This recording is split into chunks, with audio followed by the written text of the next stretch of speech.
Nako, iniwan na ng malaking butike ang pagkain niya. Ano kaya to? Hala, putol na katawan. Kanino kaya to?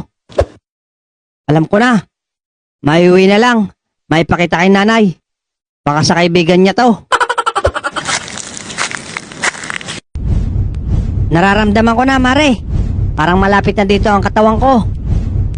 Ayun ata, Mare. Dala-dala ng batang kulot. Yun na nga, Mare.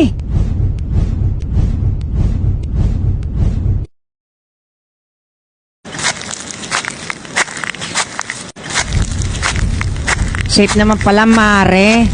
Dahil batang engkanto ang nakakuha. Hoy, Batang Engkanto. Saan mo nakuha yung katawan ko? Balik mo nga sa akin yan. Naku, 2 manananggal. Takbo na! Aba, loko yun ah. Itinakbo na naman. Mga pre, takbo! Si Boy Kulot yun ah. Abay lokong iyon. Tinapon ko na yun eh. Bakit kinuha pa noon? Yan, Mare. Yan yung 3 pasaway na naghagis ng katawan ko.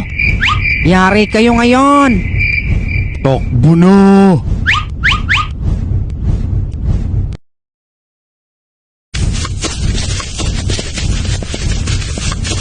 Hoy, Batang Engkanto! Ibalik mo sa akin yung katawan ko. Malilate na kami sa party. Bogart, Lex, anong gagawin ko? Hindi tayo titigilan ng mga yan. Ihagis mo, Boy Kulot. Saan ba? Kahit saan, basta lakasan mo.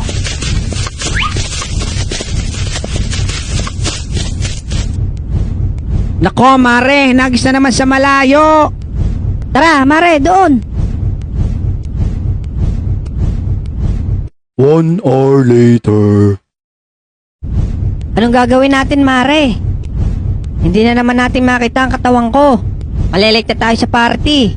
Sayang ang pulutan, ang sarap pa naman. Okay lang, Mare. Teka, may kukunin lang ako. Baka pwede mong magamit. May surprise ata sa akin si Mare ah. Oh, ito, Mare, oh. Katawan ng saging. Baka pwede na ito. Pansamantagal. Talaga tong kumare ko. May kalokohan din.